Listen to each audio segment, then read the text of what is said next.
Ever heard of Epictetus? No? Well, he once said, if you want to improve, be content to be thought foolish and stupid. That's right, folks.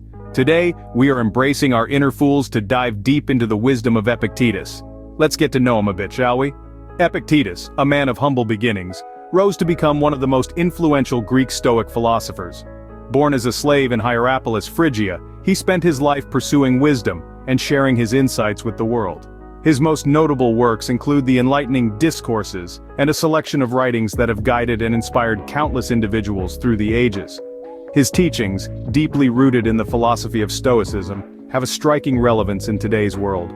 They guide us towards a life of tranquility, free from the shackles of external influences. Now buckle up, because we're about to dive into a sea of wisdom, and remember, it's okay to look foolish while doing so. So, what's this Stoicism thing all about? Well, think of it as the ancient version of don't sweat the small stuff. It's like the grandfather of all self-help concepts, dating back to the days when philosophers didn't just write books, they lived them. At the heart of Stoicism, we find a simple yet profound idea. Focus on what you can control, and let go of what you can't. It sounds easy, right? But let's be honest, how often do we stress over things outside our control? The weather, traffic, other people's opinions? I mean, who hasn't shaken their fist at the sky, demanding for the rain to stop? But here's the thing. Stoic philosophers like Epictetus would laugh at our modern-day frustrations. Why? Because to them, getting upset over anything outside our control is like trying to teach a cat to bark. It's futile, and let's face it, a little bit ridiculous. Now don't get me wrong, Stoicism is not about becoming an emotionless robot, it's about understanding the difference between external events and our reactions to them. It's about realizing that while we can't control the world around us, we can control how we respond to it. It's about being the calm eye in the middle of life's hurricane. Let's put it in modern terms. Imagine you're stuck in traffic, you're late, and you're about to explode. A Stoic would say, why are you upset? You can't control the traffic, but you can control your reaction to it. It's like that episode of your favorite sitcom where the main character learns a valuable lesson after a series of comedic misadventures. So next time you're stuck in traffic, remember Epictetus. You can't control the cars, but you can control your reaction. And if that doesn't work, well, maybe try yelling at them in ancient Greek. Ready for some wisdom bombs? Here's one from Epictetus. It's not what happens to you, but how you react to it that matters. Now let's dive into that. You see, Epictetus was a bit of a Stoic superstar back in his day.